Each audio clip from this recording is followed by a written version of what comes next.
Hello again, and today we're going to be talking about a recent development with Ubisoft again.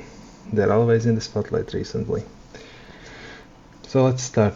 Ubisoft recently claimed that microtransactions can be a good way to make the player's experience more fun in premium single-player games. This may be a controversial statement, which many people who play Ubisoft games will disagree with. Microtransactions have become a reality of gaming in the 2020s. Despite their controversial nature, microtransactions continue to be rampant, particularly in free-to-play games, which I honestly think is fine with free-to-play games. They gotta make the money, that's fine.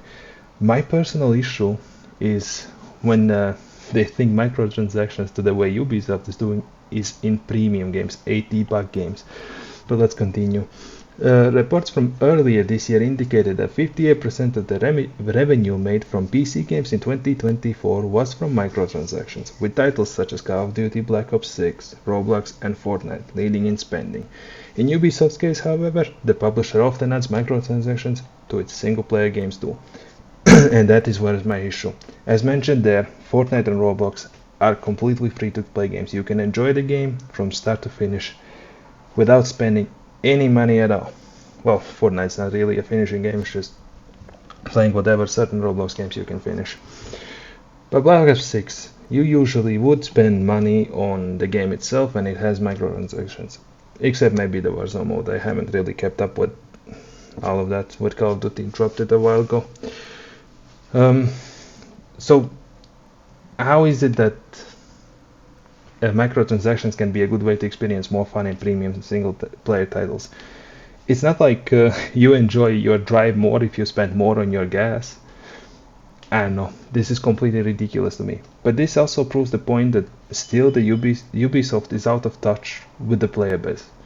We've been complaining about microtransactions for years upon years, yet they keep including them in their single-player games, locking content behind certain microtransactions, or more or less locking content behind, like in Valhalla, if you pre-ordered, you got the Berserker side quest.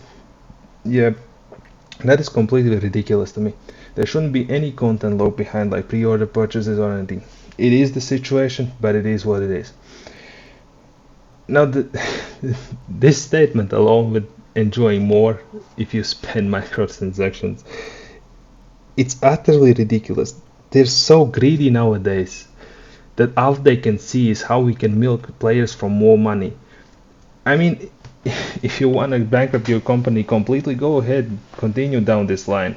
Make your next Ubisoft quadruple A title and put so many microtransactions that you even need to pay to walk or pay to reload. Whatever it is, make it. Go bankrupt Ubisoft. I don't care. I just find it completely ridiculous in this statement. Like, sure, you might think it's nice to spend on microtransactions because you're one of the top people out there. You have no issues paying your bills or anything because you made your millions and billions. But guess what? Most average people, their decision sometimes comes down to whether I'm gonna eat tonight or I'm gonna buy a game for myself. And that's just the reality with today's inflation. You really have to think about the investment of the $80 in a game, whether it's going to be worth it, whether this game's going to last me for a long time, or whether it's going to be a game that I'm going to play for 2 hours, and guess what? It's going to be a bad game. Now you're going to be wasting your money, which you could have used for something else. And that's another big part of issue that I have with nowadays gaming. It's not priced appropriately. They think that if one game is worth $80, let's say Black Myth Wukong, that now Assassin's Creed Shadows is worth $80 or Outlast is $80 worth, which it isn't. Those games are barely mediocre games as is. And the best thing is that is not gonna change. They're gonna still price their games at the top of the price as they can. Let's say GTA 6 releases and they mark up the price to $100 a game. Guess what? The next Ubisoft title will be $100, whether it's a 2-minute game or a 200-hour game. It won't matter to them. Ubisoft is greedy to no point. And you you already know that if Ubisoft releases a $100 game or a $5,000 game, there will always be microtransactions in them because they can never earn enough money. They cannot be satisfied with it. I mean, just look at Claire Obscured. There was devs from Ubisoft, which they probably never even listened to with their ideas. I still think that it's such a waste that they never made that sequel to Phoenix, which was themed around Hawaiian gods. Would have been a cool game. But guess what? It didn't sell Assassin's Creed Shadows numbers. It's not a good game. It's kind of like Square Enix. If it don't sell Final Fantasy numbers, it ain't a good game. But we'll see what Ubisoft gets with all of this.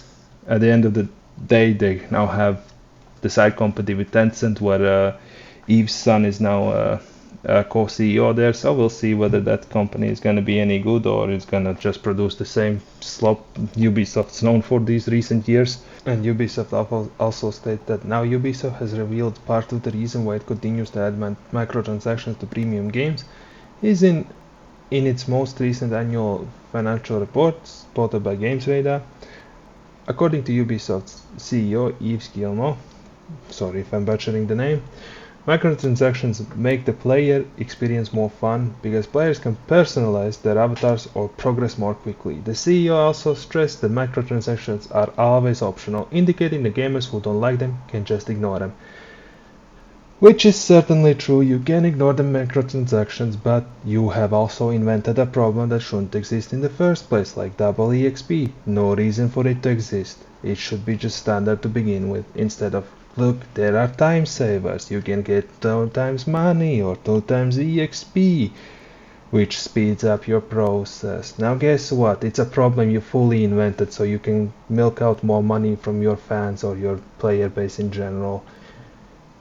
And this is the issue with why I do not support single player games having microtransactions outside maybe the few cosmetic items. I can let slide something like a cosmetic item in a single player game. It doesn't affect gameplay. It just makes you look cooler if you want to look cooler. I honestly don't care about that. But my issue is that whenever you play a single player game and there is double EXP or you can buy these weapons that are the most powerful weapons but you just need to pay like $5.99 or something. That's where I draw the line. I do not need microtransactions in single player games that introduce payment methods that basically make you finish the game faster, or you can progress faster, or the grind is less annoying. Then the grind shouldn't exist in the first place. You do not need to invent problems that you can sell solutions to. I know Ubisoft does that. They really like to do that. But that is why Ubisoft is also financially not stable currently, because nobody gives a shit about their games anymore. They just produce slop that they can churn out every year. Let's go, Assassin's Creed 320, let's go. The same open world, the same side quests, just bloated up games. Why not make a more solidified game that's maybe 20 hours with no microtransactions that boost your gameplay instead of extending it to 80 or 100 hours? When in all honesty, the only good content is at the start, which is like 20 hours tops. Valhalla also was way too dragged out. Shadows also completely unnecessary.